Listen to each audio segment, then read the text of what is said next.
O tarô é um oráculo através de cartas, que em sua estrutura atual, conhecida desde o século XVI, se compõe de 78 cartas, divididas em dois grupos principais, um de 22 cartas, que chamamos de arcanos maiores, e outro de 56 cartas, que chamamos de arcanos menores. Enquanto os arcanos maiores se compõem de 22 temas individuais, que não se repetem e que, com sua numeração, formam uma sequência clara, os arcanos menores, precursores do baralho de cartas comum, subdividem-se em 4 séries ou cores: bastões, espadas, taças e moedas, de onde posteriormente surgiram as cartas de paus, espadas, copas e ouros. Cada série começa, como nas cartas do baralho comum, com um ás e continua com os números 1, 2, 3 até 10, como a carta mais alta. A seguir, vêm as cartas denominadas segundo a corte: rei, rainha, cavalheiro e pajem. Portanto, uma carta a mais do que no baralho que conhecemos. Se esses dois grupos originalmente estavam unidos ou só se uniram no decurso do tempo, é tão incerto como a própria origem das cartas. Algumas pistas nos levam a supor que as cartas dos arcanos menores vieram do mundo islâmico para a Europa no século XIV. Mas desconhecemos o que se via nessas cartas e o que se fazia com elas, se tinham valor de oráculo ou serviam unicamente para jogar. Sabemos menos ainda sobre a origem dos arcanos maiores, tão importantes para os adeptos do tarô. Eles surgiram por volta de 1600 e há muitas divergências sobre sua origem, bem como sobre muitos outros aspectos do tarô. Enquanto algumas pessoas, com base no fato de as cartas terem surgido pela primeira vez em 1600, deduzem muito pragmaticamente que os arcanos maiores também apareceram nessa época. Outras partem do princípio de que os arcanos maiores vieram misteriosamente do Antigo Egito para a Europa, do mesmo modo que o antigo livro da sabedoria que estava nas mãos dos sacerdotes egípcios. Entre as várias histórias repletas de imaginação despertadas por esse tema, existe também a suposição de que Moisés, o grande sacerdote iniciado nos mistérios egípcios, trouxe as cartas para a Palestina com o êxodo do povo de Israel.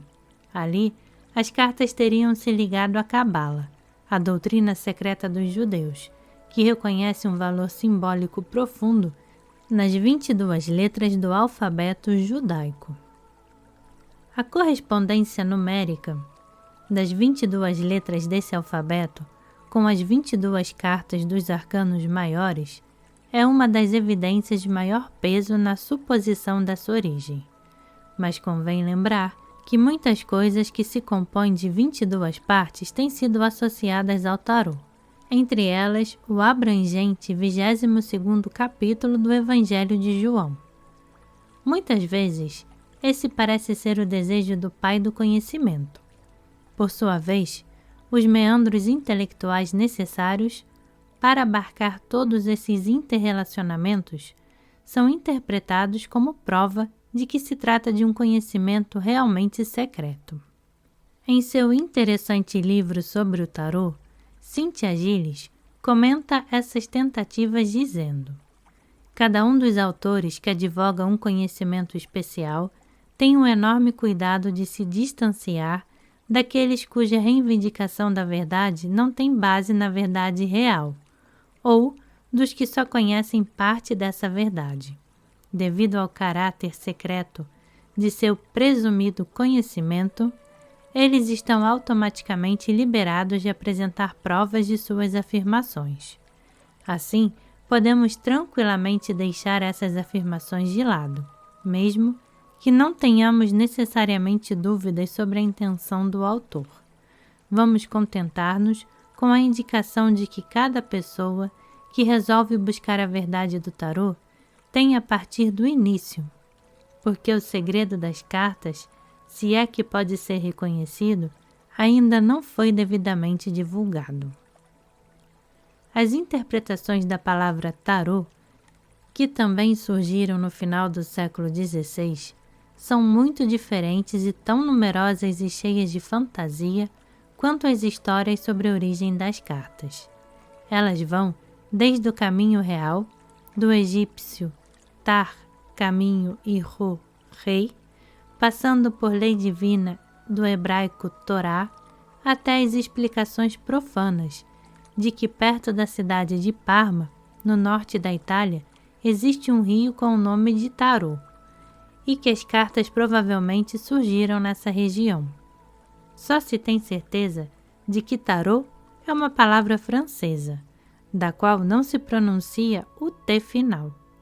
Aqueles que ainda o fazem querem enfatizar que o primeiro e o último T se pertencem, por assim dizer, se superpõem, como se a palavra fosse escrita em forma circular sobre uma roda, de onde vem outro sentido do nome rota, latim, a roda. Se tomarmos outra palavra latina, orate, anúncia, e levarmos em consideração que Hathor era uma deusa egípcia da iniciação, entenderemos a proposição do ocultista norte-americano Paul Foster Case, combinando as 4 letras do nome, Rota, Tarô, Orate, Torá, Hathor. A roda do tarô anuncia a lei da iniciação. Como acontece com frequência, com certeza a verdade sobre a origem das cartas e o significado do nome está no centro de muitas especulações. Para mim, a questão da verdadeira idade das cartas parece deveras insignificante, pois, se o tarô, como este livro irá demonstrar, transmite uma verdade arquetípica que tem raízes no inconsciente coletivo profundo e remonta aos primórdios da conscientização humana. De fato, não tem importância se as cartas demonstram uma sabedoria de 400 ou de 4.000 anos. As imagens que elas transmitem são mais antigas do que o papel e a arte da impressão de livros. Além disso, é unicamente no simbolismo profundo das 22 cartas dos arcanos maiores que se oculta essa sabedoria. Os 56 arcanos menores não têm essa dimensão. O fato de nenhum ocultista ou outro escritor ter feito a tentativa de dar aos arcanos menores mais do que um sentido divinatório confirma. Para Arthur Edward White, de uma ou outra maneira, a hipótese de que os dois grupos não se pertencem. E ele diz também que reconhece, de uma vez por todas, que os trunfos principais pertencem ao âmbito divino de ação da filosofia e que todo o resto é adivinhação. As cartas dos arcanos menores nunca foram transmitidas numa linguagem que adote um nível mais elevado do que a arte da adivinação. Até o início do século XX, as ilustrações das 56 cartas ainda não apareciam como nas nossas cartas de baralho. Elas mostravam o valor da carta em número correspondente de símbolos. Assim, na carta 3 de taças, podiam ser vistas 3 taças, e na carta 9 de moedas, 9 moedas. Interpretar essas cartas era tão difícil quanto interpretar o 3 de copas ou o 9 de paus. Ou teríamos de conhecer de cor o significado de todas as cartas, ou saber como combinar o simbolismo do número com a qualidade de cada um dos elementos e fazer as deduções. Essa situação se modificou em 1910, quando surgiu o tarô de Rider, desenvolvido por Arthur Edward White e Pamela Colman Smith, quando os arcanos menores foram ilustrados pela primeira vez. Desde então, há imagens para todas as 78 cartas.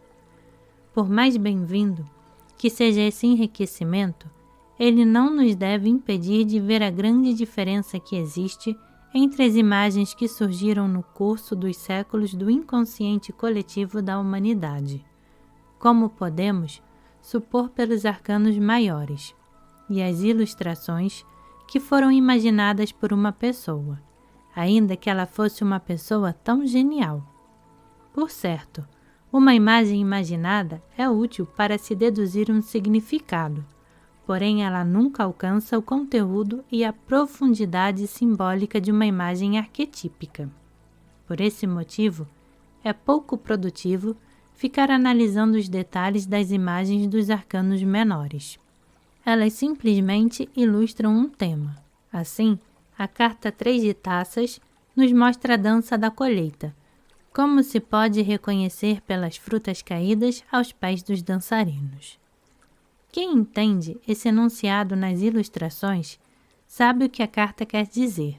Um desenvolvimento teve êxito, houve a colheita, a pessoa é grata e está satisfeita. A carta não revela mais do que isso.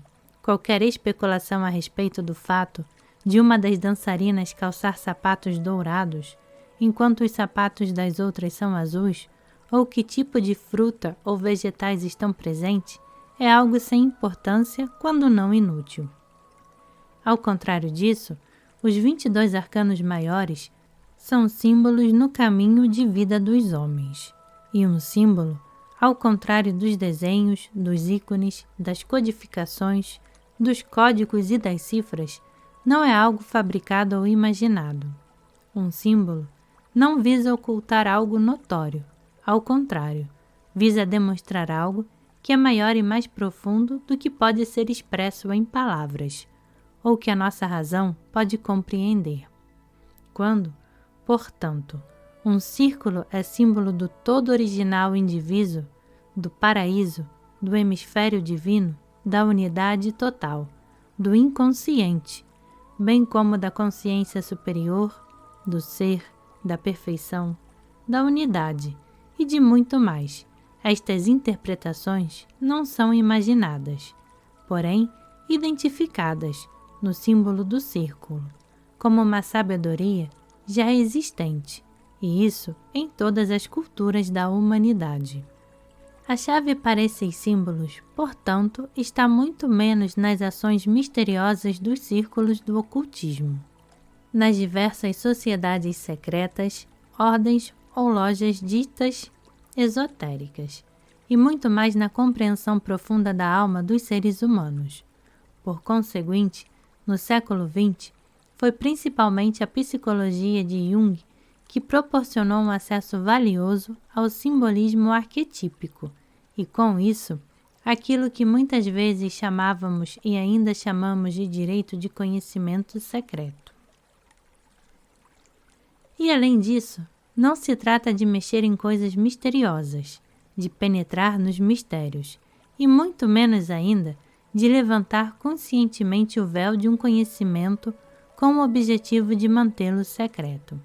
Trata-se muito mais de conhecimento que ainda são secretos por sua natureza, porque foram obtidos a partir de interrelacionamentos essenciais, embora invisíveis por trás do mundo material palpável, a partir da realidade que está por trás da realidade.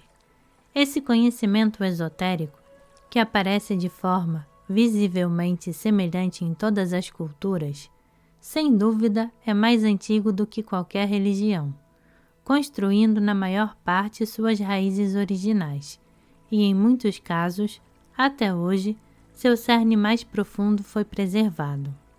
Em seu centro está a pergunta sobre a jornada de vida dos homens e o significado de sua morte.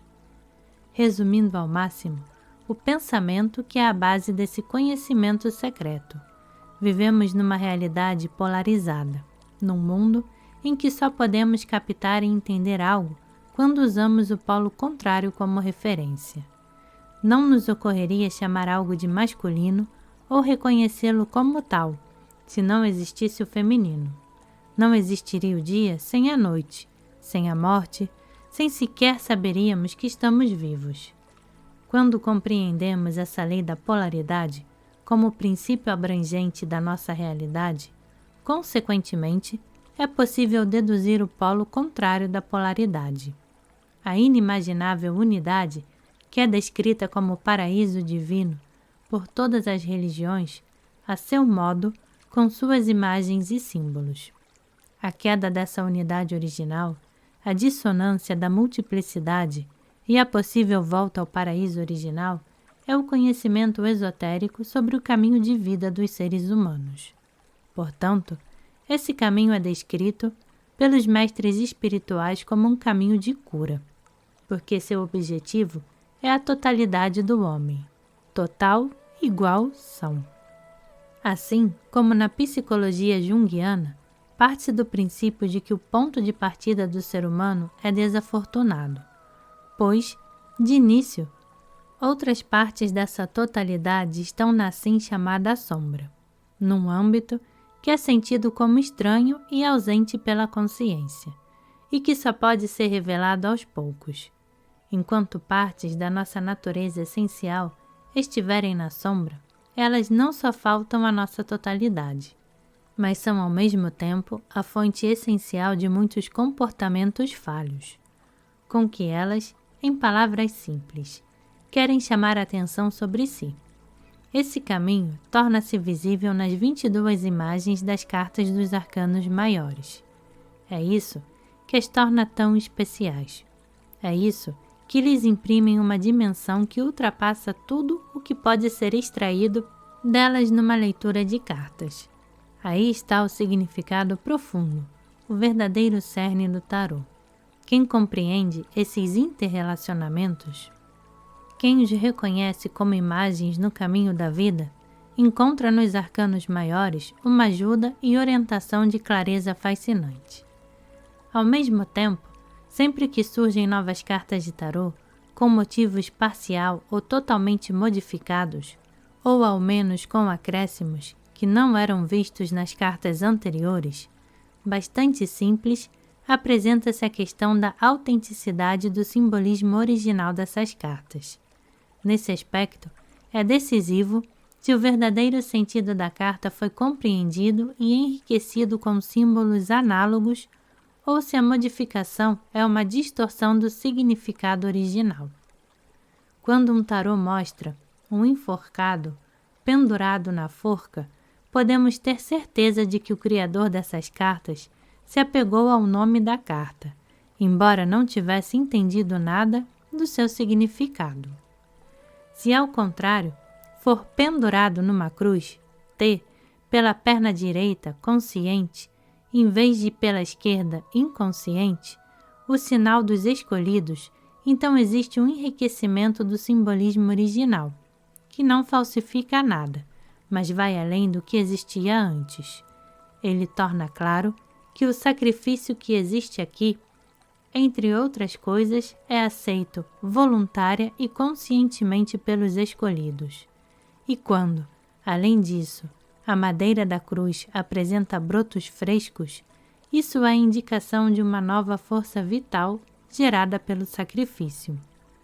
No tarô de Aleister Crowley, que surgiu em 1944, a mesma carta mostra um homem desmaiado, crucificado entre a vida e a morte, enquanto a serpente da vida ainda o segura em cima, literalmente como um fio de seda.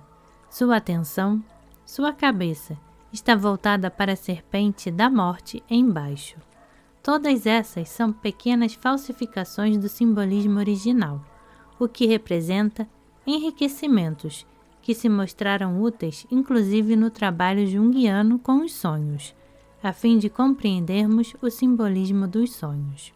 No tarô de Rider, ao contrário, existe uma modificação de que poucos tomam conhecimento e que, segundo a minha convicção, mostra certo sentido. A troca dos números das cartas, a justiça e a força. Enquanto a justiça originalmente estava na 8ª posição e a força na 11ª, Arthur Edward White trocou a posição de ambas as cartas. No seu tarô, a força ficou sendo a 8ª, enquanto a justiça é a 11ª carta. Como o próprio White não considerou essa mudança digna de nota, Naturalmente, há muita especulação sobre o que teria levado a fazer isso. Na maioria das vezes, ela é atribuída à Cabala, aquela doutrina secreta judaica em cujo centro se encontra a árvore, às vezes também chamada de árvore da vida, como um símbolo abrangente da criação como um todo. Ela se compõe de 10 centros de energia, Sefirá, muitas vezes chamados de sefirotes, ligados por 22 caminhos, enquanto os 10 sefirotes correspondem aos 10 números principais. Os 22 caminhos encontram seu paralelo nas 22 letras do alfabeto hebraico e, como muitos supõem, nas 22 cartas dos arcanos maiores. A partir desse segundo plano, White parece ter considerado necessária a mudança de numeração. Ao contrário dele, Crowley, que também era um conhecedor da Cabala, restaurou o seu tarô de Thoth, que surgiu em 1944, a sequência original. Uma outra suposição parte do fato de que em épocas antigas a elaboração das cartas foi propositadamente modificada por alguns sábios para confundir os não iniciados. Embora não possa ser totalmente descartada, quase tudo depõe contra essa suposição. Por um lado, confundiu-se a natureza objetiva dos símbolos anteriormente descrita com uma linguagem secreta, que os homens imaginaram conter um conhecimento.